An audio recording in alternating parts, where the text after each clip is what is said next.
자비로우신 우리 아버지 하나님, 마땅히 형벌 받을 수밖에 없는 저희들을 불쌍히 여겨주시고 주 예수 그리스도를 보내주시고 그 보배로운 피로 우리 죄의 소리를 해방해 주시고 다시는 심판을 받지 않게 해주신 이 크고 놀라운 은혜와 사랑을 인하여 감사를 드립니다. 변함없는 사랑으로 저희들을 지켜주시고 도와주시는 것도 감사드립니다. 오늘 이 시간 주 성령께서 함께 해주시고 또 우리의 마음을 열어주시고 우리가 주 안에서 어떻게 행할 것을 알 수 있도록 도와주옵소서. 새로 한 해를 시작하는 이때에 우리가 어떤 마음가짐으로 또 어떻게 주 안에 살아야 할지를 알 수 있도록 도와주시고 주 안에서 열매 맺는 귀한 삶이 될 수 있도록 도와주옵소서. 이 말씀이 주 성령님의 도우심으로 영혼 깊이 새겨지도록 도와주시고 우리 실제 삶에 도움이 될 수 있도록 역사해 주옵소서. 머지않아 주님 앞에서는 그날 칭찬과 영광과 존귀를 얻을 수 있도록 우리의 삶을 다스려 주시고 우리의 사랑하는 가족들, 친척들, 이웃들에게도 이 귀한 복음을 담대히 증거할 수 있도록 도와주옵소서. 저희들 30배, 60배, 100배 결실하는 귀한 인생들이 되도록 도와주옵소서. 오늘 모든 시종 함께해 주시고 도와주시기를 간절히 의지하오며 주 예수 그리스도 이름으로 기도하옵나이다. 아멘. 우리 성경 전도서 10장 찾겠습니다. 1절부터 제가 읽겠습니다. 죽은 바리가 향기로움으로 악취가 나게 하는 것 같이 적은 우매가 지혜와 존귀로 패하게 하느니라. 지혜자의 마음은 오른편에 있고 우매자의 마음은 왼편에 있느니라. 우매자는 길에 행할 때에도 지혜가 결핍하여 각 사람에게 자기의 우매한 것을 말하느니라. 주권자가 내게 부언을 일으키거든 너는 내 자리를 떠나지 말라. 공순이 큰 허물을 경하게 하느니라. 내가 해 아래에서 한 가지 배단 곧 주권자에게서 나는 허물인 듯한 것을 보았노니 우매자가 크게 높은 지위를 얻고 부자가 낮은 지위에 앉는도다. 또 보았노니 종들은 말을 타고 방백들은 종처럼 땅에 걸어 다니는도다. 함정을 파는 자는 거기에 빠질 것이요 담을 허는 자는 뱀에게 물리리라. 돌을 떠내는 자는 그로 인하여 상할 것이요 나무를 쪼개는 자는 그로 인하여 위험을 당하리라. 무딘 철 연장나를 갈지 아니하면 힘이 더 드느니라. 오직 지혜는 성공하기에 유익하니라. 방수를 베풀기 전에 뱀에게 물렸으면 술객은 무용하니라. 지혜자의 입의 말은 은혜로우나 우매자의 입술은 자기를 삼키느니 그 입의 말의 시작은 우매요 끝은 광핀이라. 우매자는 말을 많이 하거니와 사람이 장래 일을 알지 못하나니 신우사를 알게 할 자가 누구이냐. 우매자들의 수고는 제각기 고나게 할 뿐이라. 저희는 성읍에 들어갈 줄도 알지 못함이니라. 왕은 어리고 대신들은 아침에 연락하는 이 나라여 화가 있도다. 왕은 귀족의 아들이요 대신들은 취하리함이 아니라 기력을 보하려고 마땅한 때 먹는 이 나라여 복이 있도다. 게으른 적 석가래가 퇴락하고 손이 풀어진 적 집이 쇠느니라. 잔치는 희락을 위하여 베푸는 것이요 포도주는 생명을 기쁘게 하는 것이나 돈은 범사에 응용되느니라. 심중에라도 왕을 저주하지 말며 침방에서라도 부자를 저주하지 말라. 공중의 새가 그 소리를 전하고 날점성이 그 일을 전파할 것임이니라. 여기에 2절을 제가 다시 읽겠습니다. 지혜자의 마음은 오른편에 있고 우매자의 마음은 왼편에 있느니라. 네, 거기까지입니다. 네, 반갑습니다. 새해에도 주님의 크신 은혜와 사랑이 함께 하시고 또 주 안에서 귀한 열매 맺는 삶이 되시기를 진심으로 기원합니다.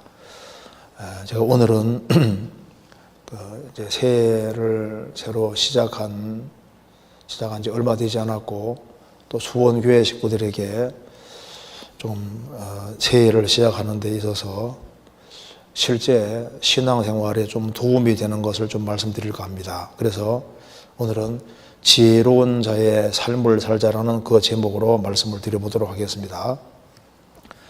성경 에베소서 5장에도 말씀하기를 그런 적 너희가 어떻게 행할 것을 자세히 주의하여 지혜 없는 자 같이 말고 오직 지혜 있는 자 같이 하여 세월을 아껴라 때가 악하니라. 그래서 오직 지혜 있는 자 같이 하여 세월을 아끼라는 말씀대로 우리가 나이가 한 살을 더 들었고 또 주님의 재림편에서 그만큼 가까워졌습니다. 그래서 우리가 새해에는 실제로 주님 앞에 열매 맺는 아주 귀한 삶을 살아야 되리라고 생각합니다. 이 전도서 10장에는 우매자와 그 지혜자, 어리석은 자와 지혜자 두 종류의 사람이 여기에 기록이 되어 있습니다. 불신자들은 한마디로 어리석은 자들입니다. 그래서 여기 우매자에 대해서 얘기를 하면서 3절에 2절에 지혜자의 마음은 오른편에 있고 우매자의 마음은 왼편에 있느니라. 이게 마음을 얘기했는데 우매자의 마음은 항상 왼편에 오른편은 하나님 편이고 왼편은 마귀 편이고 세상 편입니다. 우매자는 마음이 왼편에 있고 하나님과 관련 없는 왼편에 있기 때문에 그 길을 행할 때에도 3절에 말한 대로 우매자는 길에 행할 때에도 지혜가 결핍하여 각 사람에게 자기의 우매한 것을 말하느니라. 우매자는 마음이 왼편에 있고 마음 자체가 잘못되어 있기 때문에 길을 행할 때에도 지혜가 없기 때문에 곁길로 가고 말을 할 때도 우매한 것을 말한다는 겁니다. 14절에도 우매자는 말을 많이 하거니와 사람이 장래 일을 알지 못하나니 신우사를 알게 할 자가 누구이랴. 우매자는 말을 많이 하지만 안다고 떠들어대지만 뭐 아는 것이 없는 거예요. 자기 영혼이 구원되지도 않았고 죽음 건너편의 문제도 해결되지 않은 사람은 그 사람은 아무리 많은 말을 한다 할지라도 그거 다 허무한 소리에 불과한 것이 되는 겁니다. 그리고 15절에도 우매자들의 수고는 제각기 고나게 할 뿐이라. 우매자들은 말을 하고 행동을 하고 수고하는 모든 것이 다 결국은 허무한 것에 불과하고 주님과는 아무 상관이 없는 것이 되는 겁니다. 그래서 생활 살아가면서 우매자가 아니라 참 지혜자가 되는 것이 중요한데 그 지혜자가 되는 길은 성경 말씀대로 거듭나는 겁니다. 사람이 하나님의 생명을 받아야만 지혜로운 자가 되고 지혜로운 자가 돼야만 바른 길을 갈 수 있고 그리고 바르게 행할 수가 있는 겁니다. 자, 이 말씀을 이해하기 위해서 잠언 1장을 먼저 잠깐 찾겠습니다. 잠언 1장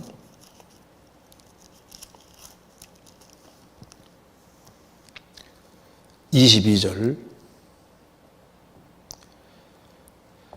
너희 어리석은 자들은 어리석음을 좋아하며 거만한 자들은 거만을 기뻐하며 미련한 자들은 지식을 미워하니 어느 때까지 하겠느냐.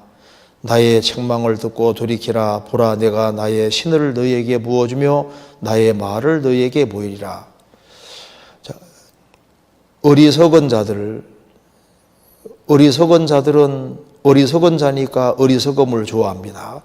거만한 자들은 거만한 자들이니까 거만을 기뻐하고 미련한 자들은 미련하니까 지식을 미워하는데 어느 때까지 하겠느냐? 거듭날 때까지. 그래서 나의 책망을 듣고 돌이키라. 참으로 회개할 때 보라 내가 나의 신을 너희에게 부어주며 참으로 회개할 때 하나님께서 성신을 부어주시고 그 성령을 부어주시고 그 성령을 받으면은 나의 말을 너에게 보이리라. 성령을 받으면은 어리석은 자는 지혜로운 자가 되고 거만한 자는 겸손한 자가 되고, 미련한 자는 지혜로운 자. 그래서 슬기로운 자가 되는 겁니다. 그래서 성령을 받은 사람은 지혜로운 자가 됩니다. 그래서 죄의 사함을 얻으라. 그리하면 성령을 선물로 받으리니, 그 말씀대로 거듭나야만 참된 지혜를 얻게 되고 지혜로운 자가 될 수 있습니다. 그래서 전도서 10장에 보면은 두 부류의 사람이 나와 있는데, 한 부류는 우매자, 한 부류는 지혜로운 자입니다. 그래서 오늘 이 전도서 10장을 우리가 배워보면은 어떤 것이 지혜로운 삶인지를 우리가 알 수 있는데, 여기에 간단하게 요약하면 여기에 10가지로 이렇게 요약을 할 수 있습니다. 전도서 10장 1절 찾겠습니다. 죽은 파리가 향기름으로 악취가 나게 하는 것 같이 적은 우매가 지혜와 존귀로 패하게 하느니라. 1절 말씀을 간단하게 요약하면은 그 작은 것이 큰 영향을 미친다고 하는 것을 말했습니다. 그래서 이 작은 것의 중요성을 깨닫고 이 적은 우매, 이 조그만 거, 잘못된 조그만 것부터 잘 제거하는 것이 지혜로운 자의 삶이라는 겁니다. 두 번째로, 지혜자의 마음은 오른편에 있고 우매자의 마음은 왼편에 있느니라. 그러니까 오른편에 서는 것이 지혜라는 겁니다. 오른편이 바로 하나님 편이고 말씀 편을 가리키는 겁니다. 그래서 말씀 편에 서는 것이 지혜다. 오른편에 하나님 편에 서는 것이 무조건 지혜로운 것이라는 겁니다. 그리고 그 다음에는 4절에 주권자가 내게 분을 일으키거든 너는 내 자리를 떠나지 말라. 공순이 큰 허물을 경하게 하느니라. 나보다 지위가 높고 위치적으로 높이 있는 사람이 너에게 분을 일으키거든 너는 그 자리를 떠나지 마라. 생을 살아가면서 공순한 것이 얼마나 중요한 줄 아느냐. 그 공순한 것은 큰 허물이 있을지라도 큰 허물을 경하게 할 수 있는 것이다. 그래서 삶의 태도에서 공순이 얼마나 중요한지를 말해주고 있다는 겁니다. 공순한 것을 잘 배워야 된다는 겁니다. 그 다음에 5절에 내가 헤아려서 한 가지 패단 곧 주권자에게서 나는 흠물인 듯한 것을 보았나니 우매자가 크게 높은 지위를 얻고 부자가 낮은 지위에 앉는도다. 또 보아노니 종들은 말을 타고 방백들은 종처럼 땅에 걸어 다니는도다. 생을 살아가다 보면은 우리는 지금 아담 자손이 사는 세상에 살고 있습니다. 세상에 살다 보면은 굉장한 모순 같은 것이 많이 보일 수가 있습니다. 그래서 세상을 살아가는 가운데 야, 이거 뭐 통치자가 잘못하는 것이 아니냐. 뭔가 앞에서 일어나는 사람이 잘못해서 뭔가 이렇게 삶이 흐트러지고 뭔가 모순되는 상황 같은 것이 많이 보일 수 있다는 겁니다. 그래서 모순되는 삶 같은 것이, 상황 같은 것이 보일 때 우리가 어떻게 하는 것이 지혜로운 것이냐. 그때 다 눈에 보이는 현상이나 상황보다 가장 높은 주권자가 하늘에 계시기 때문에 그 주권자가 말하는 그 확실한 절대적인 법칙과 길, 그 말씀, 그쪽을 택해야 된다는 것이 지혜라는 겁니다. 그리고 8절에 함정을 파는 자는 거기 빠질 것이요 담을 허는 자는 뱀에게 물리리라. 돌을 떠내는 자는 그로 인하여 상할 것이요 나무를 쪼개는 자는 그로 인하여 위험을 당하리라. 무딘 철 연장날을 갈지 아니하면 힘이 더 드느니라. 오직 지혜는 성공하기에 유익하니라. 그러니까 생활 살아가면서 위험한 일을 할 때는 더 큰 주의를 기울이고 더 큰 지혜가 필요하다는 것을 얘기를 하고 있는 겁니다. 그리고 그 다음에 얘기를 하는 것은 입조심을 해야 되는, 입조심을. 12절에 지혜자의 입의 말은 은혜로우나 우매자의 입술은 자기를 삼키나니 그 입의 말의 시작은 우매요 끝은 광편이라. 그러니까 이 말에 입조심하는 것이 정말 지혜라는 겁니다. 우리가 생을 살아가면서 많은 문제가 입으로 생기기 때문에 입조심을 하는 것이 정말 지혜로운 거라는 겁니다. 16절에 왕은 어리고 대신들은 아침에 연락하는 이 나라여 화가 있도다. 왕은 귀족의 아들이요 대신들은 취하리함이 아니라 기력을 배하려고 마땅한 때 먹는 이 나라여 복이도다. 그러니까 절제하는 것이 지혜로운 거라는 겁니다. 그래서 제때 먹고 취하려 하는 것이 아니라 기력을 보하려고, 우리는 주님의 일을 해야 될 사람이기 때문에 적당한 때 먹고 적당한 때 자고, 그래서 이 적절하게 자기 컨트롤을 잘하는 이것이 지혜라는 겁니다. 18절에 게으른 즉 석가래가 되락하고 손이 풀어진 즉 집이 새느니라. 그러니까 집이 새지 않도록 조심해야 되는데, 생을 살아가면서도 우리 구원받은 사람은 구원받은 그날부터 신령한 집을 지어가는데 신령한 집이 새지 않도록 정말 조심해야 됩니다. 집을 잘 세우는 게 지혜인 겁니다.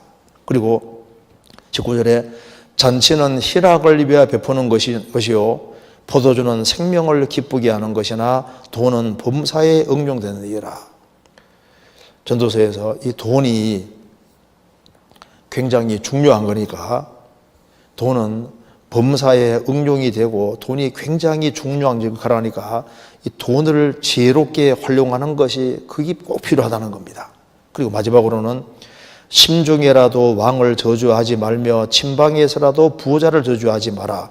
공중의 새가 그 소리를 전하고 날전성이 그 일을 전파할 것입니다. 그래서 이 마음을 지키는 것이 그렇게 중요하고, 가장 비밀리에도 말하는 것을, 안 좋은 소리라든가 그런 것을 남이 듣지 않는다고 뒤에서 엉뚱한 소리 하면 그게 다 전해질 테니까 마음을 지키는 게 그렇게 중요한 것이다, 이렇게 얘기를 했습니다. 그래서 우리가 오늘 전도서에 10가지 정도로 삶에서 주의할 것을 말씀하면서 어떻게 살아가는 것이 지혜로운 것인지를 말씀했으니까 이걸 간단하게 좀 생각을 해보겠습니다.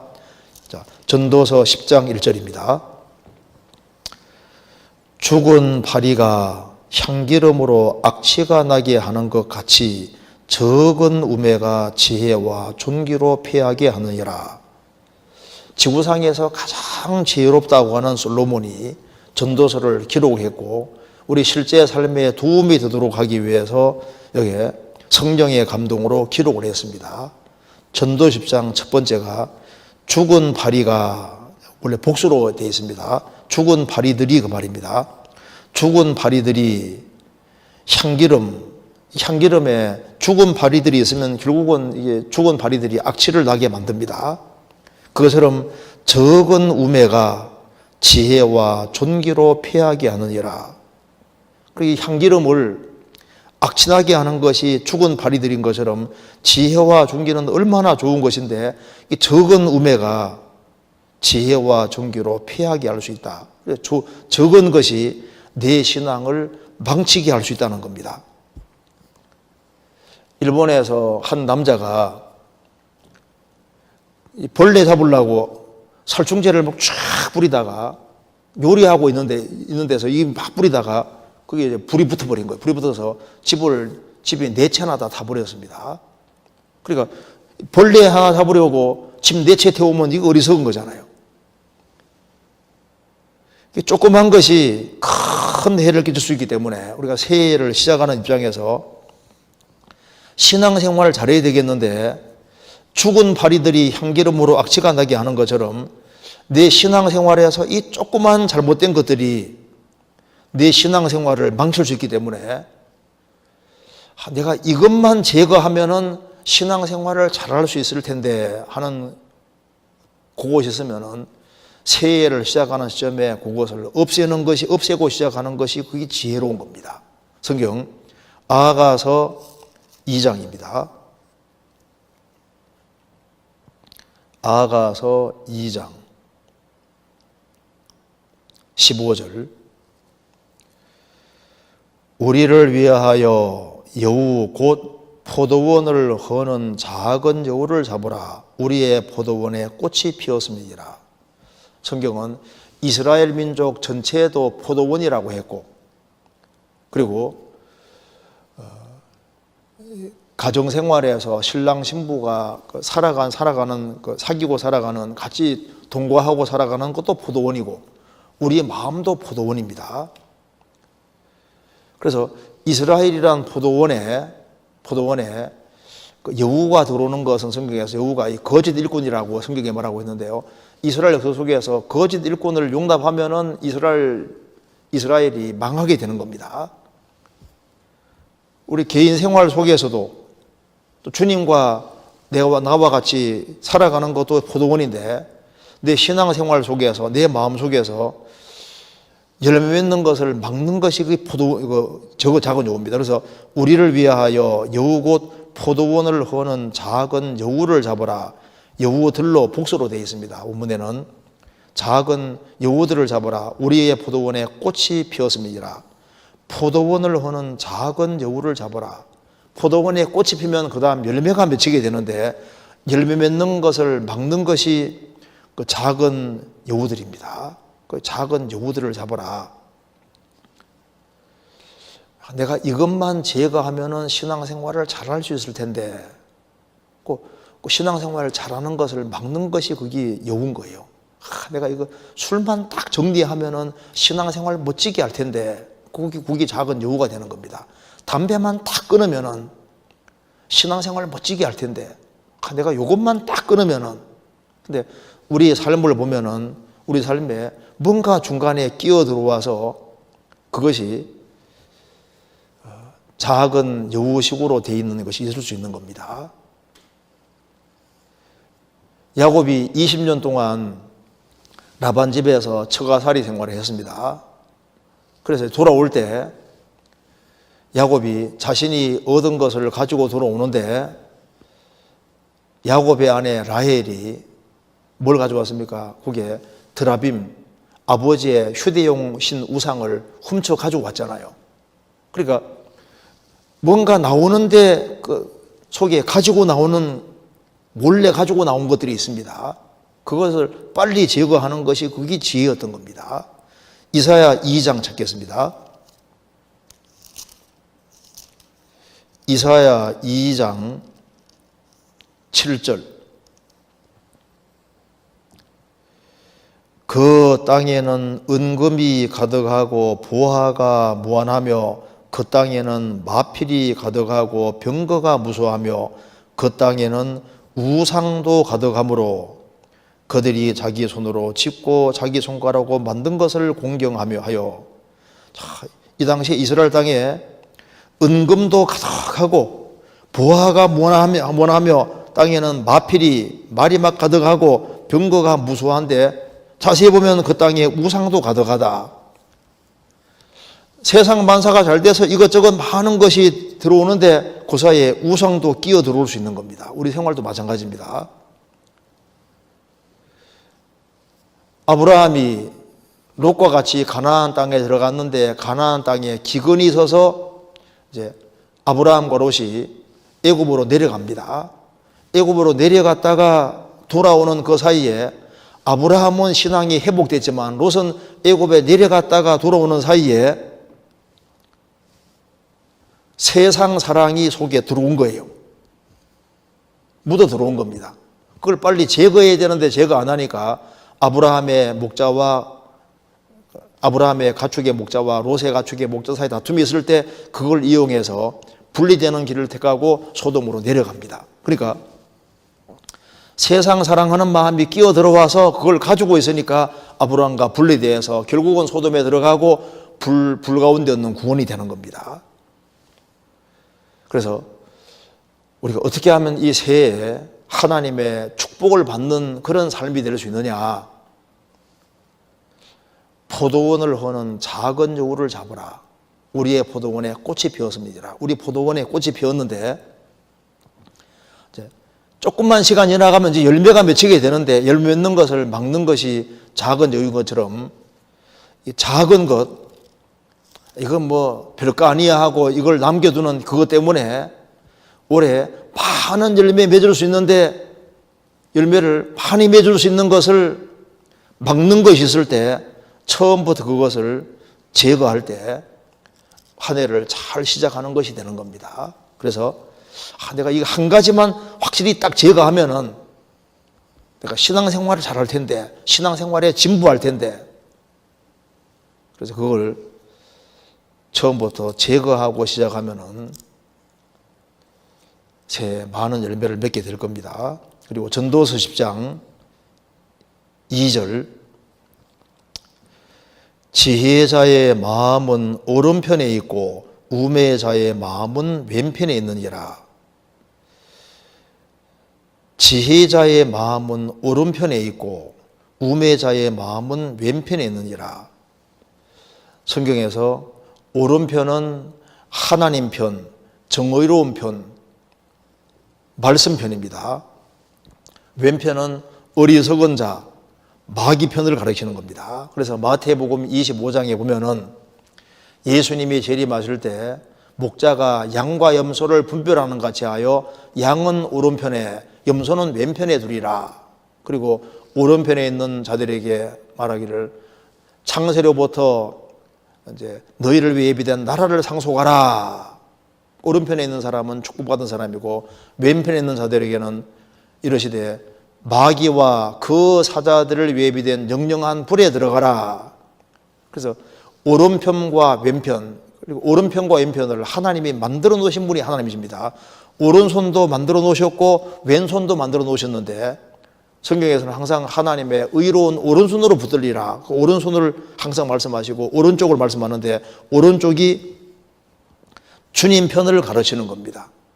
성경 요한복음 18장 찾겠습니다. 요한복음 18장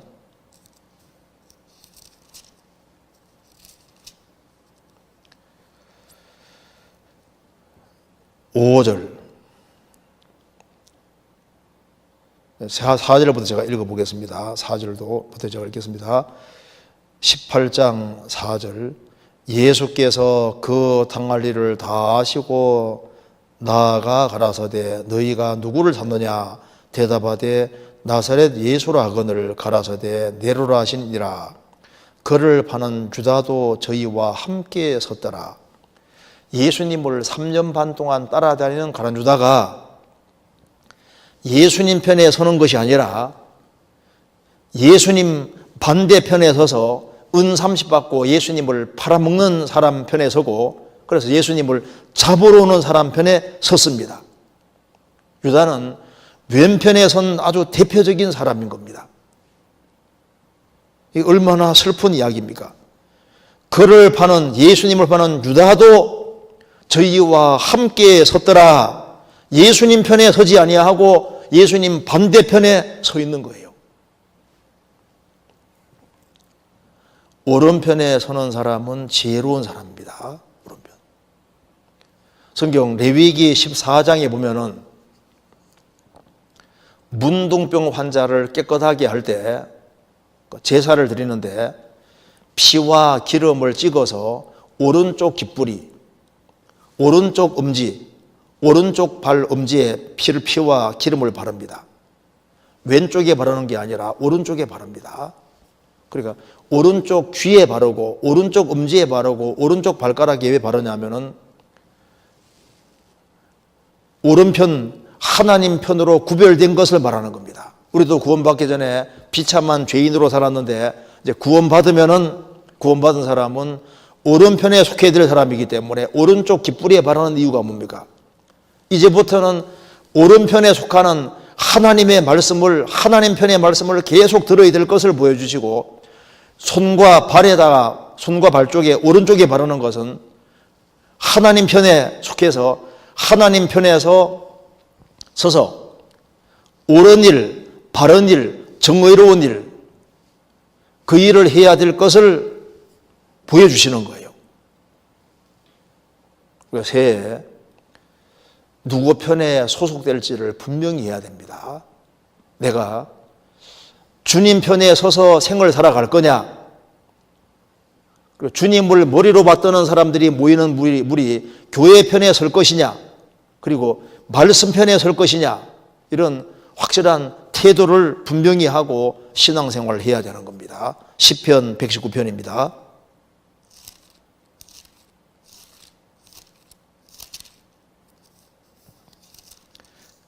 (173절입니다)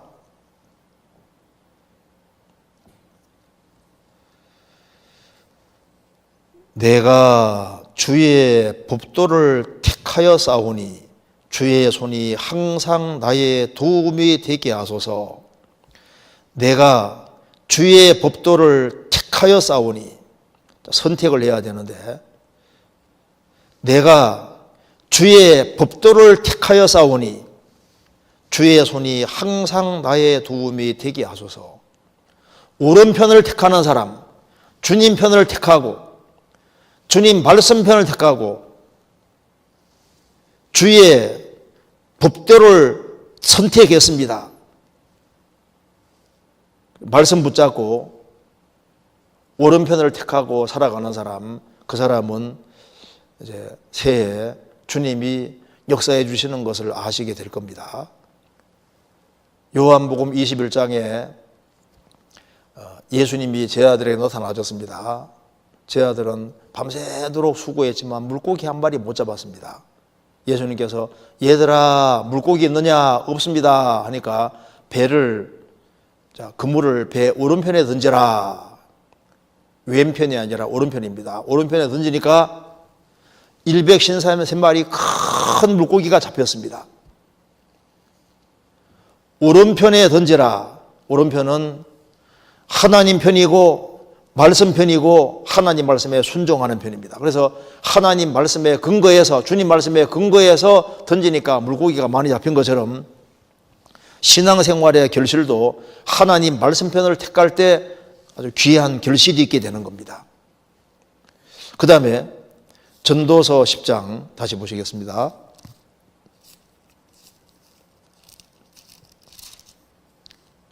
10장 4절입니다. 주권자가 내게 분을 일으키거든 너는 내 자리를 떠나지 말라. 공순이 큰 허물을 경하게 하느니라. 자, 주권자가 분을 일으킬 때는 뭔가 잘못한 것이 있으니까 분이 나는 겁니다. 뭘 잘못해서 주권자가 내게 분을 일으키거든. 세상은 항상 높은 자 위에 더 높은 자가 있고 더 높은 자 위에 더 높은 자가 있고 위아래라는 것이 있는 겁니다. 그래서 윗사람이 뭔가 지적을 할 때, 그걸 잘못한 것이 있을 때 그걸 달게 받는 것이 그게 지혜라는 겁니다. 넓게 말하면은 하나님이 우리 잘못하는 것에 대해서 책망을 할 때 그것을 달게 받고 감사하게 받고 그 자리를 떠나지 말고 달게 받는 것이 지혜인 겁니다. 부모가 자식을 꾸중할 수도 있고 윗사람이 꾸중할 수도 있고 또 회사에서도 나보다 지위가 높은 사람이 꾸중할 수도 있습니다. 주권자가 내게 분을 일으키거든 어떤 태도를 가지고 살아야 되느냐? 너는 내 자리를 떠나지 마라. 공손이 큰 허물을 경하게 하느니라.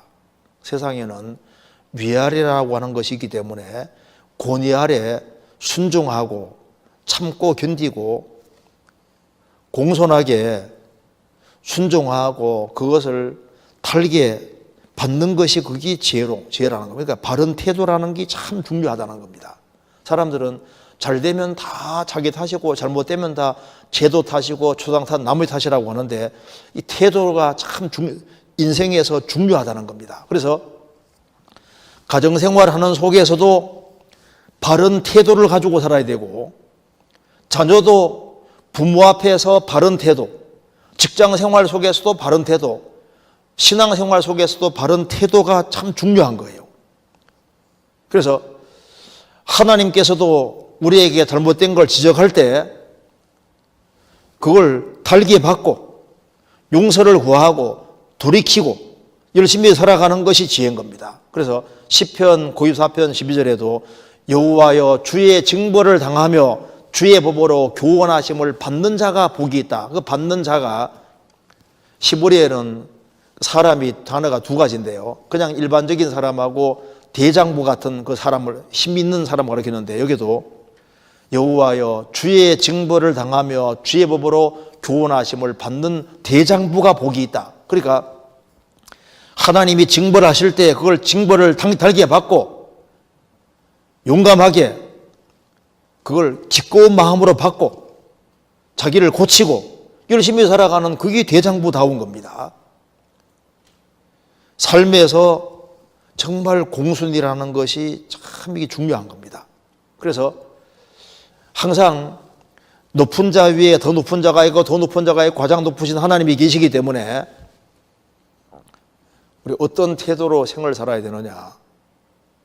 그 바른 삶의 태도가 공순한 태도라, 공순한 태도. 그래서 주권자가 내게 분을 일으키거든 너는 내 자리를 떠나지 마라. 공순한 것이 큰 허물을 가볍게 하느니라. 그 사람 좀 공순한 사람 보면요 도와주고 싶은 거예요. 가정에서도 왜 규칙이 많아지냐면 말을 안 들으면 규칙이 많아지는 겁니다. 말을 잘 들으면 자식이 밖에 뭐 어디 갔다 온다 그래도 다녀와라 그러잖아요. 근데 말을 안 들으면은 너 언제 올 거니부터 시작해서 막 이 규칙이 얘기가 많아집니다. 자유롭게 되고 싶으면은 공순하면 훨씬 더 자유가 주어지는 거예요. 자기 주장과 방법대로 하려고 그러면은 위에 있는 사람은 이렇게 규칙을 만들려고 하게 돼 있는 겁니다. 그래서 공수는 큰 허물을 경하게 하고 오히려 그 사람이 훨씬 더 자유롭게 되는 길이 되는 겁니다. 그래서 생을 살아가는 가운데 어떤 태도로 살아야 되느냐, 공순한 태도의 중요성을 말하고 있습니다. 위아래가 있기 때문에 공순한 태도, 가정생활 속에서도 아내가 참 공순한 태도, 자녀도 공순한 태도, 직장생활하는 속에서도 이 공순한 태도를 가지면은 그러면은 이게 바른 태도를 가질 때 그 하나님의 축복을 받을 수 있는 그런 마음이 되는 겁니다. 그리고 그 다음에 5절에 내가 헤아려서 한 가지 배단 곧 주권자에게서 나는 흠물인 듯한 것을 보았노니 우매자가 크게 높은 지위를 얻고 부자가 낮은 지위에 앉는도다. 또 보았노니 종들은 말을 타고 방백들은 종처럼 땅에 걸어 다니는도다. 과거에도 모순이 많이 있었고 지금도 많은 모순들이 있습니다. 성실하게 살아가는 사람이 대접을 받아야 되는데 뭐 그렇지 않은 경우도 많고 이 세상이 지금 뒤죽박죽이고 굉장한 모순이 많이 있습니다. 솔로몬도 보니까 이 우매자가 크게 높은 지위를 얻고 부자가 낮은 지위에 앉고 종들은 말을 타고 다니고 방백들은 종처럼 땅에 걸어 다니고 이 세상이 막 뒤집어진 것처럼 보이는 일들이 많이 있다 그 말입니다. 이런 것 때문에 사람들이 이제 삶에서 넘어지게 되고 세상의 부조리 때문에 넘어지고 왜 악한 자가 더 잘 돼 가는가? 왜 저렇게 형편없는 사람이 높은 자리에 올라가는가? 나는 이렇게 성실하게 살았는데 왜 이런 일이 생길까? 그래서 이 눈에 보이는 현상이 굉장히 반대로 보이는 이런 일들이 생길 수 있는 겁니다. 그럴 때 뭘 생각해야 되냐면은 주권자보다 더 높은 주권자가 항상 있고 최고 높은 주권자 하나님이 계시는 거예요. 빌리 그레함과 같이 사역했던 템플턴이라는 사람이 있었는데 템플턴이 설교도 훨씬 더 잘했다고 하지 않습니까? 그런데 이 빌리 그레함과 템플턴이 같이 사역을 하다가 라이프지에 있는 그 표지 사진 보고서 이제 이 템플턴이 믿음에서 물러나게 됐습니다. 북아프리카 어떤 여인이 굶어 죽는 아이를 무릎에 안고 하늘을 향해서 원망 섞인 눈빛으로 쳐다보는 그 라이프지입니다. 그걸 보고 저렇게 어머니가 울부짖는데 왜 어린아이가 저 죽도록 내버려 두느냐, 하나님에 대해서 의심이 생기고 모순되게 생각이 들었습니다. 그게 머리로 안 풀리는 겁니다. 그래서 사역을 포기하고 다른 길로 걸어갔습니다. 그래서 빌리 그레함과 템플턴 서로 인생이 달라지게 되는 겁니다. 이해되지 않는 상황이 얼마든지 일 수 있습니다. 삶에 모순되는 상황을 볼 때, 모순되는 상황을 보더라도 주권자 위에 더 높은 주권자가 있고 최고 주권자로 하나님이 계시기 때문에 모순이 보인다 할지라도 절대 원칙을 붙잡아야 되는 겁니다. 판단은 의로 돌아가게 돼 있고 결국은 하나님의 뜻이 서도록 돼 있는 겁니다. 그래서 성경 시편 37편이 있습니다. 찾아보시겠습니다. 시편 73편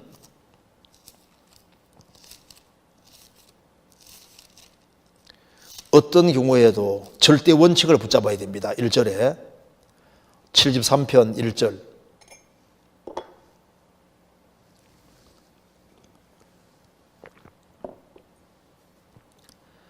하나님이 참으로 이스라엘 중 마음이 정결한 자에게 선을 행하시나 하나님은 선이시기 때문에 참으로 이스라엘 중 마음이 정결한 자에게 선을 행하신다. 행하시나 이건 절대적으로 맞는 얘기인데 눈에 보이는 현상은 정반대였다는 겁니다. 2절 나는 거의 실족할 뻔하였고 네 걸음이 미끄러질 뻔하였으니 이는 내가 악인의 형통함을 보고 오만한 자를 질시하였음이로다. 저희는 죽는 때에도 고통이 없고 그 힘이 건강하며 타인과 같은 고난이 없고 타인과 같은 재앙도 없나니 그러므로 교만이 저희 목걸이요 강포가 저희 입는 옷이며 살찜으로 저희 눈이 솟아나며 저희 소득은 마음의 소음보다 진하며 저희는 능욕하며 악하게 앞져야 말하며 거만히 말하며 저희 입은 하늘을 두고 저희 혀는 땅에 두루다니도다. 시편 기자가 절대 원칙 1절을 믿고 살았는데 신앙에 그러면 실족을 할 뻔했습니다. 왜냐하면 자신은 매일 얻어 터지는 거예요. 14절에 나는 13절에 내가 마음을 정리 깨끗이 하며 내 손을 씻어 무지하다한 것을 못해두다. 나는 종리를 재앙을 당하며 아침마다 칭책을 보아두다. 시편 기자는 매일 얻어 쓰시고 막 만사불통인데 악인들을 보니까 3절에 악인들은 형통한 거예요. 4절에 악인들이 어떻게 죽는가 보니까 죽는 때에도 고통이 없고 그 힘이 건강하고 타인과 같은 고난도 없고 재앙도 없고 딱 쳐다보면은 교만이 저희 목걸이요. 목걸이 눈에 딱 띄는 것처럼 야 교만한 인간이네. 그리고 입는 옷은 눈에 딱 띄는 것처럼 와, 저 사람 포악한 사람이네. 얼마나 많이 먹었는지 눈은 솟아나고 저희 소득은 마음이 소음보다 더 많이 없고 말은 막 함부로 하는데 멀쩡해요. 시편 기자는 바르게 살아가는데 매일매일 만사불통이고 뭐가 안 되는 겁니다. 세상에 이럴 수가 있나? 그래서 1절을 믿고 살아봤는데 눈에 보이는 현상은 정반대였다고 말입니다. 그래서 이것 때문에 고민이 생겼습니다. 16절 내가 어찌면 이를 알까요 생각한 적 내게 심히 곤란하더니 하나님의 성소에 들어갈 때야 저희의 결국을 내가 깨달았나이다. 깨달은 것이 있습니다. 아, 그래서 그랬구나. 악인은 잠깐 형통하고 죽음 건너가면 그대로 지옥 직행이라는 것을 깨달은 겁니다. 18절에 주께서 참으로 저희를 미끄러운 곳에 두시며 파멸에 던지시니 저희가 어찌 그리 졸지에 황폐되었는가 놀람으로 전멸하였나이다.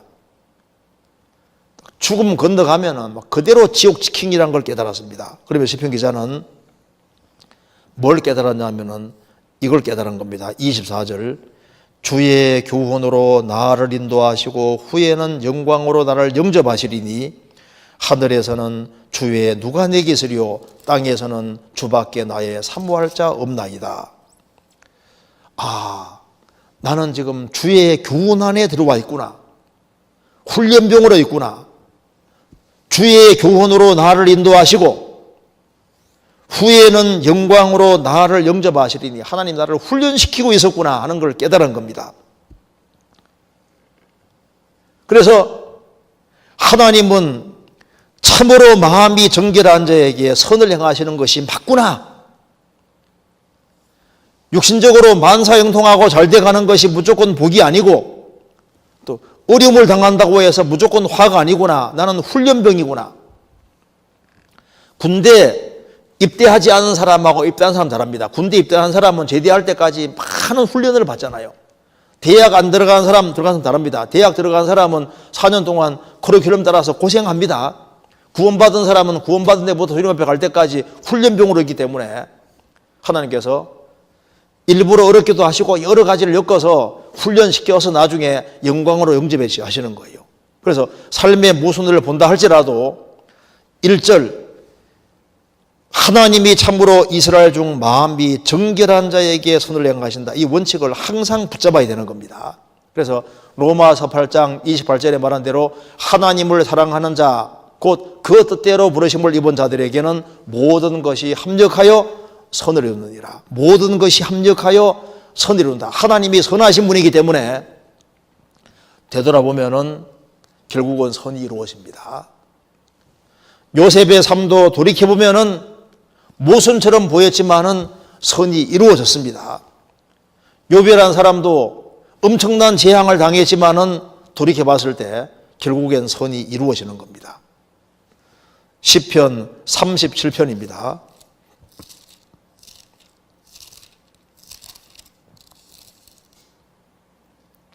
1절 행악자를 인하여 불평하여 하지 말며 불의를 행하는 자를 투기하지 말지어다. 저희는 풀과 같이 속히 배임을 볼 것이며 푸른 채소같이 수잔할 것이미로다. 여호와를 의리하여 선을 행하라. 땅에 거하여 그의 성실로 식물을 삼을지어다. 또 여호와를 기뻐하라. 저가 내 마음의 소원을 이루어 주시리로다. 너의 길을 여호와께 맡기라. 저를 의지하면 저가 이루시고 내 의를 빛같이 나타내시며 내 공의를 정오의 빛같이 하시리로다. 여호와 앞에 잠잠하고 참아 기다리라.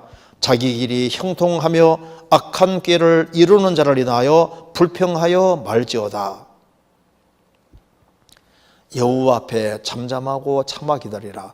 자기 길이 하나님의 길이 아닌 자기 길이 형통하며 악한 꾀인데 이것이 이루어지는 걸 보고서 세상에 저럴 수가 있나 불평하지 마라 그 말입니다. 불평하지 말고 너의 길을 여호와께 맡기고 매일매일 성실하게 살아가면은 하나님께서 저를 의지하면 저가 이루어 주실 것이다. 내 의를 빛같이 나타내시고 내 공의를 정오의 빛같이 하실 것이다. 예레미야 24장에 보면은 바벨론이 쳐들어와서 이스라엘 사람 일부를 잡아갔습니다. 그런데 하나님께서 이렇게 말씀하셨습니다. 자, 이 남아있는 사람들은 바벨론 안 잡혀갔으니까 우리들은 행복한 자라고 생각하겠지만은 아니라고 하셨습니다. 여기에 바벨론 포로 잡혀간 사람들은 하나님은 극히 좋은 무화과로 보시고 남아있는 사람들은 하나님이 심판하려고 남겨두신 겁니다. 극히 악한 무화과나무라 했습니다. 그래서 바벨론 포로 1000km 먼 곳으로 잡혀가는 사람들은 불행으로 보였지만은 하나님은 그들을 회복해 주려고 보내신 것이고 남겨둔 사람들은 잡으려고 심판하려고 남겨둔 겁니다. 인간의 판단은 성급할 수가 있는 겁니다. 그래서 모순되는 상황이 보일 때 무슨 사장님이 잘못하는 것처럼 보일 수도 있고 부모가 잘못하는 것처럼 보일 수도 있고 위에 더 높은 사람이 잘못하는 것처럼 보일 수 있어도 뒤죽박죽으로 보여도 최고 주관자가 배후에 계시니까 하나님은 선이시고 참이시고 정의로우시고 진리가 가득하신 분이기 때문에 진리 편에 속하고 하나님 말씀을 끝까지 붙잡는 길을 택하는 것이 그 지혜로운 거라는 겁니다. 그 다음에 전도서 다시 보시겠습니다. 10장 8절 함정을 파는 자는 거기 빠질 것이요. 함정을 파는 사람은 자기가 빠지지 않게 조심해야 됩니다. 담을 허는 자는 돌담 같은 거 헐다 보면 뱀이 나올 수 있지 않습니까? 그러니까 담을 허는 자는 뱀에게 물릴 테니까 조심해야 된다는 겁니다. 돌을 떠내는 자는 그로 인하여 상할 것이요. 돌을 떠내다가 돌에 치일 수도 있으니까 조심해야 된다는 겁니다. 나무를 쪼개는 자는 그로 인하여 위험을 당하리라. 도끼로 나무 찍다가 그 어떤 조각 같은 게 날아올 수도 있고, 그러니까 이제 위험한 일을 할 때는 항상 주의해야 된다는 겁니다. 무딘 철 연장날을 갈지 아니하면 힘이 더 드느니라. 오직 지혜는 성공하기 위해 가니라. 방수를 베풀기 전에 뱀에게 물렸으면 술객은 무용하니라. 아주 간단하게 말씀드리면은 위험한 일은 더 신중하고 더 주의를 기울여야 된다고 말입니다. 무딘 철 연장날 같은 경우는 미리 잘 갈아놓고 그러면 힘이 더 들잖아요. 그래서 방수를 베풀기 전에 뱀에게 물렸으면 술객은 무용하니라. 그러니까 당하기 전에 미리 준비해야 된다. 소 잃고 외양간 고칠 것이 아니라 미리 소를 잃지 않도록 외양간 고쳐야 된다는 겁니다. 미리 대비하는 것이 지혜로운 거라는 겁니다. 코로나도 마찬가지입니다. 코로나19에 걸리지 않도록 조심하는 것이 그게 지혜입니다. 그러니까 더 위험한 곳에 갈 때는 더 주의하는 것이 지혜다 그 말입니다. 그래서 오토바이 몰고 다니는 사람하고 승용차 몰고 다니는 사람하고 누가 더 조심해야 될까요? 둘 다 조심해야 되지만은 오토바이 타고 가는 사람은 훨씬 더 조심해야 됩니다. 위험한 도로 갈 때는 더 조심해야 되는 거예요. 눈이 많이 오는 곳에 갈 때는 훨씬 더 조심을 해야 되는 게 맞습니다. 여기에 나는 그리스도인이니까 교통사고 안 날 거다. 교통복귀 막 마음대로 어기면 사고 날 수도 있습니다. 그러니까 세상에는 위험한 일을 하게 될 때 훨씬 더 주의를 기울이는 것이 그게 지혜로운 거라는 겁니다. 그렇죠?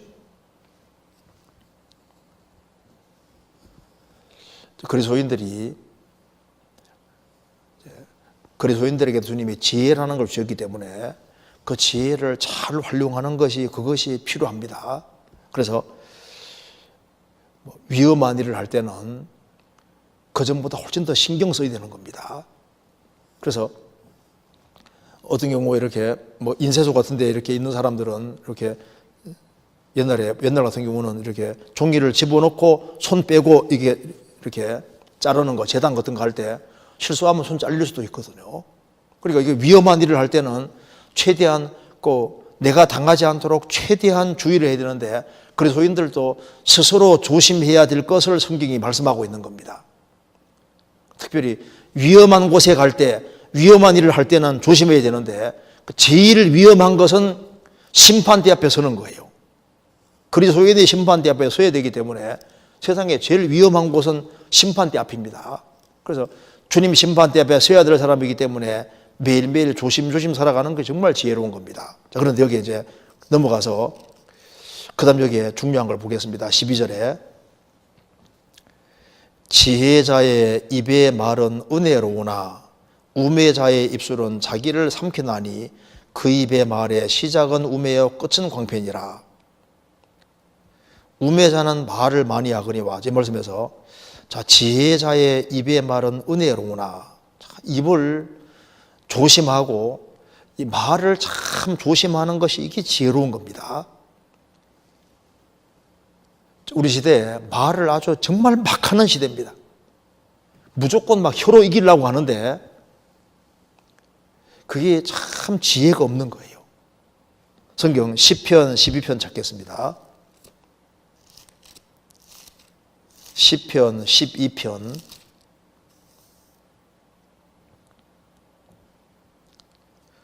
12편 4절에 저희가 말하기를 우리의 혀로 이길지라 우리 입술은 우리 것이니 우리를 주관할 자 누구리요 하미로다. 우리 시대 보세요. 우리의 혀로 이길지라 우리 입술은 우리 것이니 우리를 주관할 자 누구리요. 입이 자기 건 줄 아는데 입을 만들어 주신 분이 하나님이시기 때문에 입을 잘 사용해야 됩니다. 말을 잘 해야 되는, 조심해야 되는데, 우리의 혀로 이길지라 우리 입술은 우리 것이라고 막 말을 막 합니다. 입 때문에 망하는 것이 두 가지라고 하잖아요. 물고기 입하고 사람 입. 인간도 입 때문에 많이 망합니다. 제가 성경 보면서 로마 3장에 입술은 열린 무덤 같아. 그러니까 입이 열린 무덤 같으니까 입을 잘 덮고 잘 막아야 됩니다. 돌문을 탁 열면은 이스라엘은 그 속에 송장이 들어있는 것처럼 입을 잘 틀어막고 말을 아주 조심하는 것이 정말 지혜로운 겁니다. 그래서 우리가 주님 앞에 갈 때까지 정말 조심조심하고 살아야 되는데, 정말 조심하고 살아야 될 것이 바로 입입니다. 지혜자는 말을 조심해야 되는 이것이 정말 이게 생을 살아가면서 중요한 것이 아닐 수 없습니다. 독일의 어떤 분이, 크리산이 혀암 판정받고 혀 수술을 하게 됐습니다. 의사와 간호원들이 이제 수술하기 전에 그녀에게 물었습니다. 여자입니다. 마지막으로 하고 싶은 말이 무엇입니까? 하니까 이렇게 얘기를 했습니다. 주 예수님, 주님의 은혜가 이미 저에게 난족합니다. 제가 주님을 진심으로 사랑하며 찬양합니다. 이 말하고 혀암 수술을 받았습니다. 말을 다시는 못하게 됐을 때 마지막 하고 싶은 말이 주님, 저는 만족합니다. 그리고 주님 은혜와 사랑을 참으로 감사하고 주님을 사랑하며 찬양합니다. 그걸 마지막으로 말하고 수술하는 게 얼마나 아름다운 모습입니까? 말을 잘못해서 역사를 망치는 일도 있습니다. 사무엘상 8장에 보면 이스라엘 백성들이 사무엘에게 왕을 구했습니다. 그 왕을 구하는 그 말 때문에 이스라엘의 왕정제도가 생기게 되고 이스라엘 역사가 아주 막 심각한 상태로 갔는데, 그게 아주 무서운 죄였는데 왕을 구하는 것이 얼마나 큰 악인지를 몰랐던 거예요. 그리고 르호보암이, 솔로몬이 죽은 이후에 르호보암이 왕이 됐지 않습니까? 르호보암이 왕이 됐을 때 이제 이스라엘 백성들이 왔습니다. 솔로몬 왕 때 우리가 힘이 너무 많이 들었는데 좀 부역을 좀 적게 해주시고 세금도 줄여주시고 이렇게 해달라고 이제 여러 가지 요구를 하니까 이제 좀 더 아주 강경하게 얘기를 했습니다. 그러니까 북이스라엘 사람들이 말하기를, 우리는 다윗 집과 관계없다. 그러면서 이 다윗과 분리되는 길을 택하는데, 그 사람들이 솔로몬의 아들 르호보암을 통해서 하나님의 역사가 이루어지는데 거기에서 분리되는 길을 택함으로 북이스라엘 이쪽은 완전히 하나님을 등지는 길로 결국은 가게 됐으니까 우리는 다윗과 관계없다. 각기 집에 돌아가라. 그 말한 사람들은 그 말 때문에 그 말이 얼마나 심각한 결과를 낳는지를 몰랐던 거예요. 여기 역대하 10장 찾겠습니다. 역대하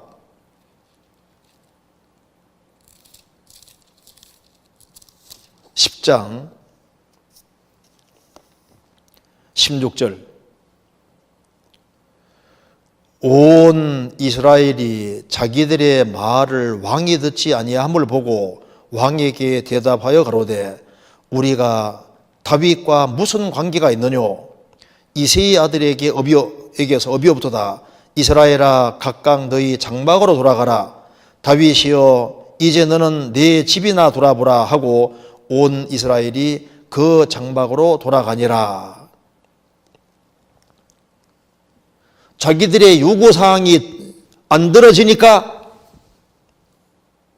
북이스라엘은 분리되는 길을 택했는데 무조건 다윗에게 붙어 있어야 되는 겁니다. 분리되는 길을 택하고 여로보암을 쫓음으로 어떻게 됐습니까? 그들은 베델과 단에 우상을 숭배하고 이제 완전히 그때부터 내리막길을 걸어갔습니다. 우리가 순간순간 이게 말을 하는데 이 말이 아주 어마어마한 결과를 낳을 수 있는데 그걸 잘 모릅니다. 그래서 우리가 말을 할 때는 성경이 말하는 대로 듣기는 속히 하고 말하기는 더디하며 성되기도 더디하라. 듣기는 속히 하고 말하기는 더디하라. 이 말을 정말 조심해야 되는데 조심하고 또 조심하고 조심하는 것이 지혜입니다. 시편 141편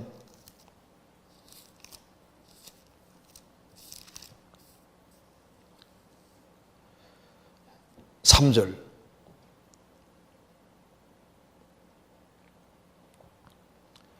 여호와여 내 입 앞에 파수꾼을 세우시고 내 입술의 문을 지키소서.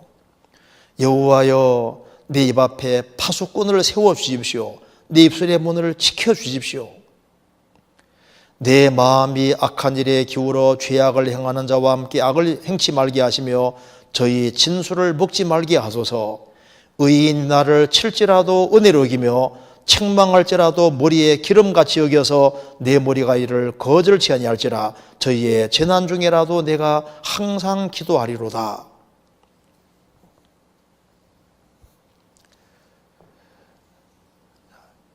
우리 시대에 말을 막 하는 시대가 되었습니다. 그래서 우리 인생을 바꾸기 위해서도 말을 바꿔야 됩니다. 말을 할 때 퉁명스럽게 말을 하고 불평불만만 계속 내려놓고 투덜투덜 대고 그렇게 하면 인생이 좋아질 수가 없습니다. 제가 그래 보니까 위기의 부부 150쌍을 언어를 말하는 것을 고쳐서 146명이 행복하게 살고 있답니다. 그럴 수 있을 겁니다. 자, 입 앞에 파수꾼을 세우라고 말씀하셨습니다. 입은 입만 고친다고 고쳐주는 게 아니지 않습니까? 입은 영혼의 표현입니다. 사람은 말을 할 수 있는 능력을 부여받았는데 사람에게는 영이 있고 그래서 이 영혼 속에서 이게 표현되는 것이 바깥으로 표현되는데 바깥으로 표현되는 그 중에서 제일 간단하고 쉬운 것이 그게 바로 혀입니다. 혀로 나타나요. 혀로. 그래 혀의 말을 보면 그 사람을 알 수가 있습니다. 그래서 속에 있는 것이 표현될 때 이게 마음과 정신에서 말이 나오니까 그 말하는 걸 딱 들어보면은 그 사람을 알 수 있습니다. 인간은 아담 이래로 타락이기 때문에 타락된 사람은 입에서 타락된 말이 나오는데 구원받은 사람은 영혼이 구원이 된 사람이기 때문에 영혼이 구원된 사람은 입에서 다른 종류의 말이 나오게 되는 겁니다. 그래서 이사야 57장에 입술의 열매를 짓는 만들어내는 여호와라고 했습니다. 구원받기 전에는 말을 함부로 했을지라도 구원받고 나면 속이 바뀌었으니까 말이 달라지게 되는 겁니다. 그래서 구원받고 나면은 하나님을 찬송하는 말이 나오고 하나님 감사합니다 감사하는 말이 나오고 주님을 자꾸 증거하고 싶은 말이 나오잖아요. 그리고 덕이 되는 말을 하기를 원합니다. 내가 이 말을 하면 다른 사람이 도움이 되어야 되는데 그 도움 되기를 원하는 말이 나오게 됩니다. 구원받은 사람은 말을 할 때 말이 달아서 영혼에게 좋은 영향 미치는 그런 말이 나오도록 조심해야 됩니다. 그래서 영혼이 조심하는 사람은 말도 조심스럽게 나오게 되는 겁니다. 여기에 시편 141편 6절 저희의 관장들이 바위 곁에 내려 던지고도다 내 말이 달무로 무리가 들으리로다. 다윗은 말했습니다. 내 말이 달무로 무리가 들을 것이다.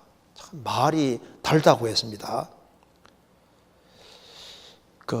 만나도 단맛이 났는데 그 말 중에 그 말이 다른 사람이 있습니다. 왜 다윗의 말은 달았을까요? 다윗은 하나님 말씀을 항상 말씀을 깊이 묵상을 했습니다.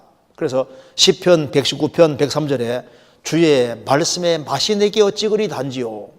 다윗은 하나님 말씀을 항상 묵상하는 사람이기 때문에 꿀과 같은 말씀을 항상 묵상하는 속에서 말을 했으니까 그 말이 다른 거예요.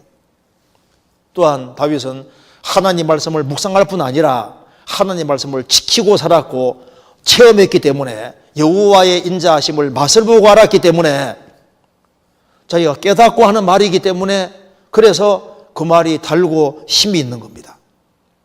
다윗은 인생의 밑바닥을 내려가 본 사람이고 정말 인생의 처절한 고통을 많이 겪어본 사람이기 때문에 그 많은 고통과 고난 속에서 하나님의 위로를 받고 좋은 것을 경험하고 그 속에서 나오는 말이기 때문에 그 말이 달았고 다윗은 성령의 감동하심을 입은 사람이기 때문에 하나님의 감동하심 속에서 말을 했기 때문에 그 말이 다른 말이 되는 겁니다. 다윗은 마음을 청결히 했습니다. 마음의 청결을 사모하는 자의 입술에는 덕이 있으므로 임금이 그의 친구가 되느니라 말씀대로 마음의 청결을 사모하는 그 사람 입에 나오는 말은 다른 거예요. 그래서 내 입의 말이 달므로 무리가 들으리로다. 다윗은 입술을 잘 지키는 사람이었습니다. 그리고 나이가 들어가면 들어갈수록 인생의 경험이 되어지면 되어질수록 체험이 되는 것이 많기 때문에 그 입이 달 수 있고 다윗의 입의 말이 다른 가장 중요한 이유는 다윗은 그리스도를 확실하게 아는 사람이고 그리스도를 증거했기 때문에 그것이 가장 단 말입니다. 성경에서 예수님에 대한 증거보다 더 단 말은 없는 거예요. 우리 영혼에 가장 달게 느껴지는 것이 바로 예수 그리스도입니다. 그래서 말이 가장 간단한 것 같지만 가장 어려운 겁니다. 그래서 성경에서 항상 기뻐하라고 말씀하신 대로 우리가 말을 할 때 톤이 좀 이렇게 밝은 것이 좋아요. 항상 이게 우울하게 말을 하고 부정적인 말을 하고 그거 좋은 게 아닙니다. 항상 죽는 소리 하는 사람은 그거 좋은 그리스도인 다운 게 아닌 겁니다. 그리스도인들은 주님 말씀하신 대로 항상 기뻐하라. 그리고 목소리 톤이 밝은 음색은 좋은데 그 목소리 톤이 가정생활 속에서 좀 낮추는 것이 조용조용한 말이 훨씬 위력을 발휘할 수 있습니다. 그래서 이제 여기에 말을 할 때 우리가 이 머리에서 나오는 말은 머리를 움직입니다. 마음에서 나오는 말은 마음을 움직이고 생명, 이 속에서 영혼 속에서 나오는 말은 영혼을 살리고 생명 주는 말이 되는 거예요. 우리는 다른 사람에게 정말 도움이 되는 그런 말을 할 필요가 있습니다. 그래서 여기 전도서 다시 보시겠습니다. 전도서 10장에 12절 지혜자의 입의 말은 은혜로우나 지혜자의 입의 말은 은혜로우나 은혜로운 말이 필요하다는 겁니다. 그렇죠? 우리가 새해에는 말을 할 때 꼭 생각을 해보고 이것이 덕이 되는 말일까? 주님이 영광 받으시는 말일까? 다른 성도들이 들었을 때 정말 도움이 될까? 유익할까? 이런 걸 항상 생각하면서 입술의 문을 잘 지키는 이것이 지혜로운 삶이 될 겁니다. 그리고 전도서 10장 16절에 왕은 어리고 대신들은 아침에 연락하는 이 나라여 화가이도다. 왕은 어리고 지혜가 없고 대신들은 아침부터 술 퍼먹고 이런 나라들은 잔치하고 하는 나라들은 화가이도다. 왕은 귀족의 아들이요 잘 교육을 받고 지혜롭다는 겁니다. 대신들은 취하려 함이 아니라 기력을 보하려고 마땅한 때 먹는 이 나라여 복이도다. 그래서 즐기기 위한 것이 목적이 아니라 기력을 보하려고 제때제때 먹고 자기 통제를 잘하는 것이 그게 지혜롭다는 겁니다. 그렇죠? 절제를 잘하는 것이 이게 지혜로운 겁니다. 이 세상에서도 뭔가 목적을 달성하려면 꼭 필요한 것이 절제입니다. 절제를 잘하는 사람은 그러면 그 사람은 신앙생활도 잘 할 수 있습니다. 성경은 금욕을 말하는 게 아니죠. 제때 기력을 보하려고 마땅한 때 먹는다라는 복이 있다고 했습니다. 우리는 할 일이 있기 때문에 적당하게 먹어야 되고, 그리고 자기 통제를 잘 해야 됩니다. 통제 잘해서 우리가 할 일이 굉장히 많아요. 성경에 보면은 출애굽기 21장에 소가 특별히 들이받는 버릇이 있으면은 소를 딱 통제해야 된다고 했습니다. 자기 통제를 잘하는 것이 정말 지혜로운 거예요. 성경 고린도전서 9장 찾겠습니다.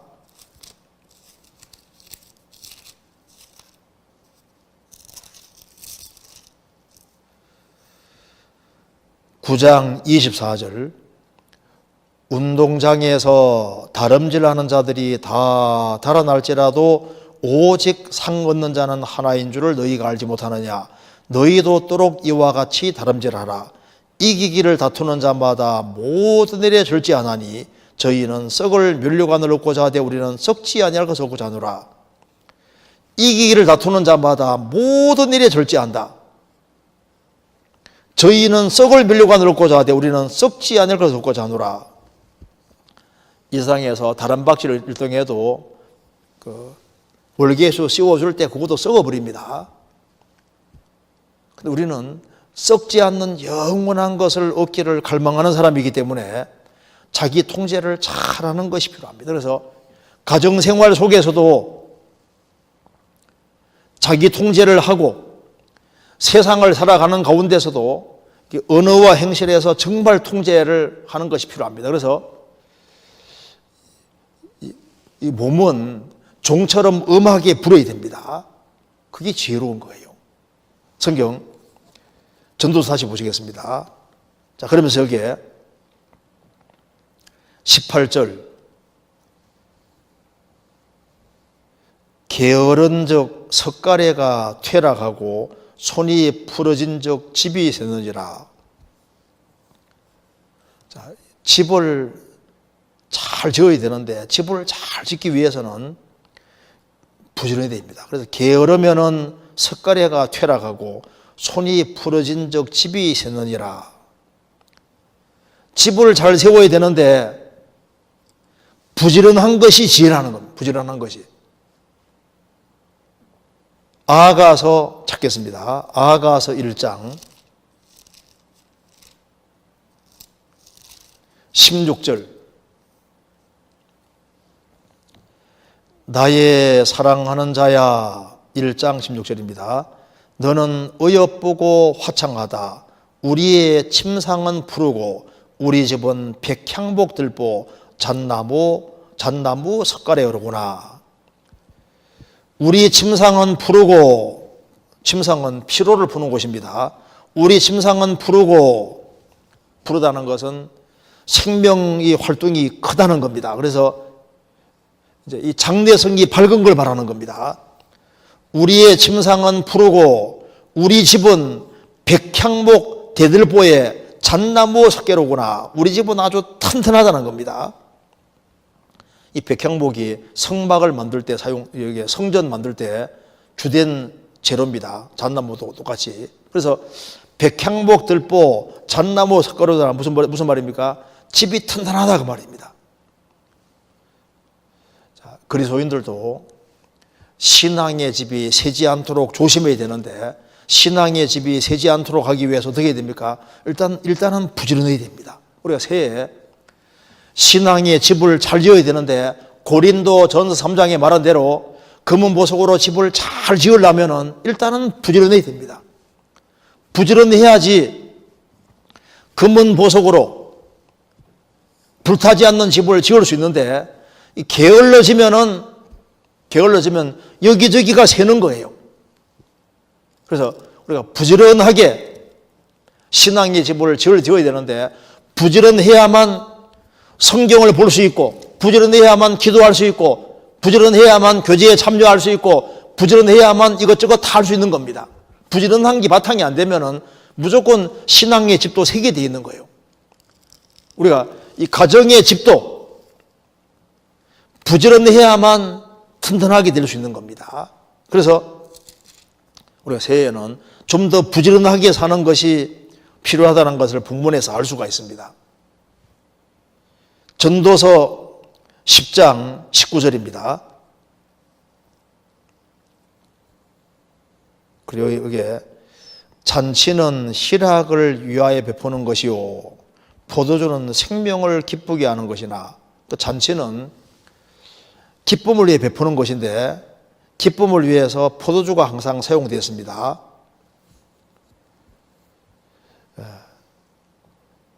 그러면서 그 뒤에 우리가 하나 생각할 것은 돈은 범사에 응용되느니라. 어떤 사람은 이 돈이 무슨 중요하나 하는데 이 돈에 대해서 얘기하면서 돈은 범사에 응용되느니라. 성경은 돈을 무시하지 않습니다. 근데 돈은 범사에 응용되느니라. 근데 이것이 영역본에 어떻게 되냐면은 money answers everything. 돈은 모든 것을 답해준다. 그만큼 돈이 중요한 거다는 걸 얘기를 하는 겁니다. 돈은 한계가 있습니다. 그런데 돈을 무시해서는 안 되는 겁니다. 성경 시편 49편 찾겠습니다. 자, 돈의 한계성부터 한번 잠깐 보시겠습니다. 시편 49편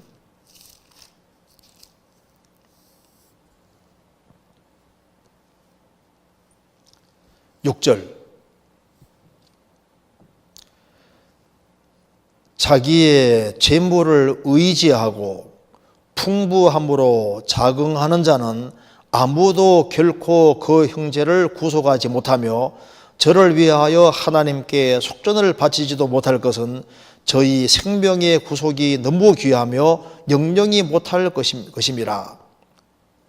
자기의 재물을 의지하고 재산 많은 것으로 자부심을 느끼고 사는 사람은, 그런데 재물이 한계가 있다는 걸 알아야 된다. 제일 첫 번째, 재물이 못하는 것 중에 첫 번째는 아무도 결코 그 형제를 구속하지 못하며 저를 위해 하나님께 속전을 바치지도 못한다.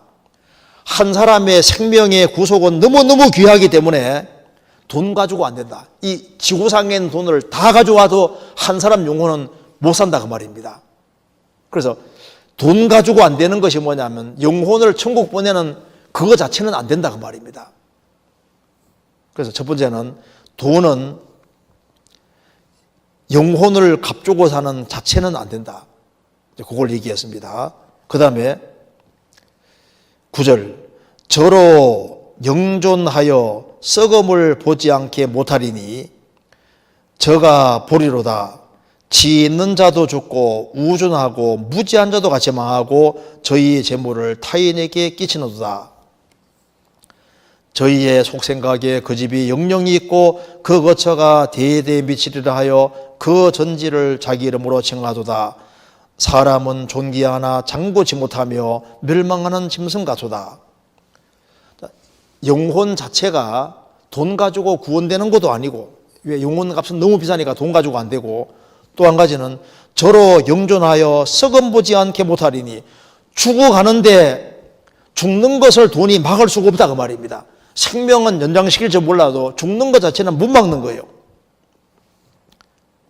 그리고 지 있는 자도 죽고 우준하고 무지한 자도 같이 망하고 결국은 죽고 재물을 다른 사람이 취해갈 뻔이다. 그러니까 돈이 아무리 많아도 죽으면 못 막지 않느냐. 또 한 가지는 사람 속생각에 자기 집이 영영이 있고 그 거처가 대대에 비치리라 하여 그 전지를 자기 이름으로 정하도다. 이 땅은 내 땅이다. 이 집은 내 집이다. 이 빌딩은 내 것이라고 자기 이름 붙이는데, 사람이 길게 살면은 너의 것이라 할 수 있겠지만은 100년도 못 사는 인생이 정말 너의 것이라 할 만한 것이 있느냐?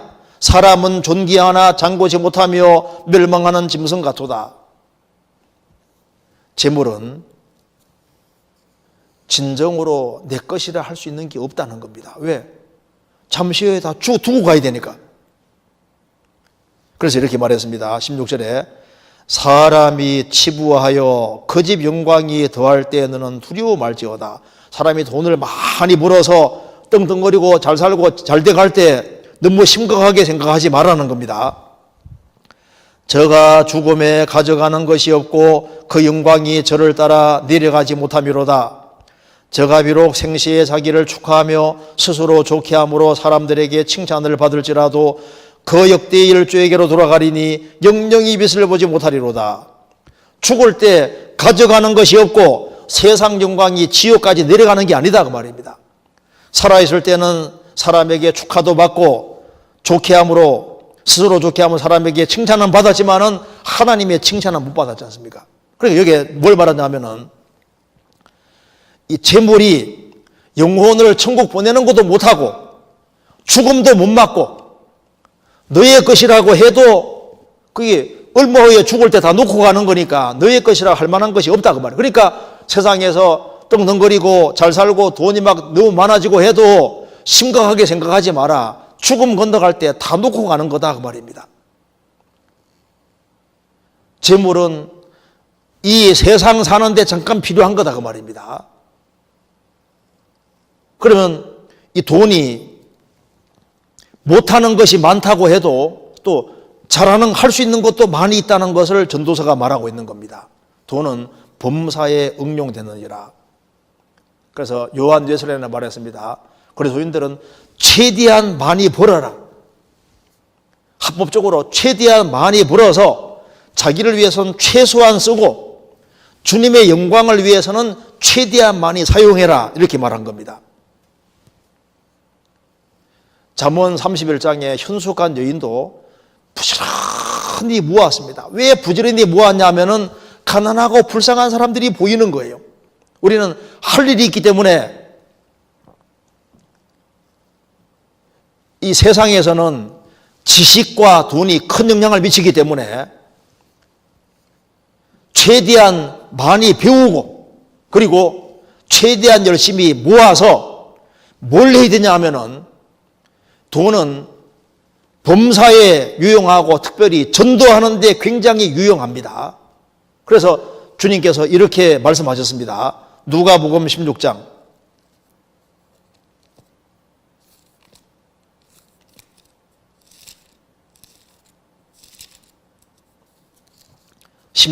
9절 내가 너희에게 말하노니 불의의 재물로 친구를 사귀라. 그리하면 없어질 때 저희가 영원한 처소로 너희를 영접하리라. 불의의 재물, 주님 뜻대로 사용하지 않던 재물로 친구를 사귀라. 그리하면 없어질 때 저희가 영원한 처소로 너희를 영접하리라. 우리가 영혼을 건지는데 물질이 정말 중요하게 사용이 됩니다. 그래서 돈은 범사에 응용되느니라. 특별히 이 세상 살아가는데도 돈이 잘 응용이 되는 것처럼 영혼을 건지고 세우는데도 돈이 잘 응용이 되는 거니까 불의의 재물을 잘 활용해서 최대한 많은 영혼을 건지라. 그것이 지혜로운 것이고 영혼을 건지는데 재물이 잘 사용되는 것이 그게 지혜로운 거예요. 지혜로운 삶입니다. 잠언 19장 6절입니다. 잠언 19장 6절 너그러운 사람에게는 은혜를 구하는 자가 많고 선물을 주기를 좋아하는 자에게는 사람마다 친구가 되느니라. 너그러운 사람에게는 은혜를 구하는 자가 많고 선물을 주기 좋아하는 자에게는 그러니까 뭐 재물이 있어야지 선물이라도 주지요. 열심히 벌어서 선물을 주기 좋아하는 자는 사람마다 친구가 되는. 그러니까 불의의 재물로 친구를 사귀란 말은 주기를 좋아하는 사람이 되고 물질을 잘 활용하면은 많은 사람을 건질 수 있다는 겁니다. 그래서 성경 전도서 찾겠습니다. 전도서 11장 1절 너는 내 식물을 물 위에 던지라. 여러 날 후에 도로 찾으리라. 7에게나 8에게 나눠줄지어다. 무슨 재앙이 땅에 말른지 내가 알지 못함이니라. 전도서 10장 19절 끝에 돈은 범사에 응용되느니라 말씀하시고 난 이후에 11장 1절에 너는 내 식물을 음식물을 물 위에 던지라. 여러 날 후에 도로 찾으리라. 7에게나 8에게 나눠줄지어다. 우리는 최대한 열심히 벌어서 나를 위해서는 최소한 쓰고 이걸 잘 활용해서 너의 식물을 물 위에 던지라. 음식물을 물 위에 던지라. 성경에서 말씀도 물이라고 했습니다. 성령의 역사도 물이라고 표현을 많이 하고 있는데, 하나님 말씀이 전해지는 곳에, 성령님이 역사하시는 곳에 물질을 던지고 식물을 던지라. 여러 날 후에 돌아설 것이다. 우리는 우리 주변에 30명, 60명, 100명의 사람을 건져야 되는데, 그런 사람을 어떻게 하면 건질 수 있느냐? 말로만 해서는 건지지 못합니다. 움켜잡는 사람은 사람을 건지지 못할 겁니다. 그래서 돈은 범사에 응용되니까 물질을 잘 응용해서 내 사랑하는 부모님이 구원받지 못했다면, 또 내 가까운 사람이 구원받지 못했다면 그 물질을 잘 활용해서 최대한 영혼을 많이 건지는 것이 지혜로운 겁니다. 전도서 10장 20절 마지막입니다. 심중에라도 왕을 저주하지 말며 침방에서라도 부자를 저주하지 말라. 공중의 새가 그 소리를 전하고 날점성이 그 일을 전파할 것임이니라. 심중에라도 왕을 저주하지 마라. 중심이 발라야 될 것을 말하는 겁니다. 물어 지킬 만한 것보다 더욱 내 마음을 지키라는 말씀대로 심중에라도, 마음속에라도 왕을 저주하지 말며, 침방은 가장 은밀한 곳입니다. 침방에서라도 부자를 저주하지 마라. 세상에 비밀은 없다는 겁니다. 공중의 새가 그 소리 전하고 날점성이 그 일을 전파할 거니까 마음속부터 깨끗하게 하고, 마음속부터 바르게 하고 신앙생활을 해야 될 겁니다. 물어 지킬 만한 것보다 더욱 내 마음을 지키라. 생명의 근원위에서 남이니라. 마음을 잘 지켜야 됩니다. 왜? 마귀는 마음을 공격 대상으로 삼기 때문에 가슴에 흉배를 붙이고, 가슴에 의의 흉배를 붙이고 믿음의 방패를 가지고 마귀가 불화살을 쏘아야 되는데 마음속에 쏘아야 될 테니까 심중에라도 왕을 저주하지 말며, 마음속에라도 그릇된 마음이 들어오면 탁 쳐내야 되는 거예요. 주님 앞에 바른 마음을 가지고 깨끗하고 단순하고 순전한 마음으로 행해야 됩니다. 그래야만 우리가 새해 힘있게 살 수 있고 하나님께 축복받는 그런 삶이 되리라고 생각을 합니다. 그래서 전도서 10장에서 우리가 간단하게 배운 대로 10장을 자꾸 읽어보시고, 그렇게 하면은 내가 새해에는 하나님 편에 속해서, 오른편에 속해서 우리가 언행을 조심하고 최대한 열심히 벌어서 어떻게 물질을 잘 사용할지, 어떤 마음 태도 가지고 살아야 될지를 우리가 잘 알 수 있으리라고 생각합니다. 같이 기도하시겠습니다. 자비로우신 우리 아버지 하나님, 많은 사람 중에서 저희들을 주의 보배로운 피로 구원해 주신 이 크신 은혜와 사랑을 인하여 감사를 드립니다. 새해에도 하나님의 도움 속에 살게 해주시고, 그리고 주 안에서 풍성한 결실을 이루는 삶이 되도록 도와주시고 인도해 주옵소서. 가정마다 주님이 지켜주시고 여러 가지 어려움들을 하감해 주시고 주님이 주시는 힘으로 힘차게 생활을 살 수 있도록 도와주옵소서. 우리 구주 예수 그리스도 이름으로 기도하옵나이다. 아멘.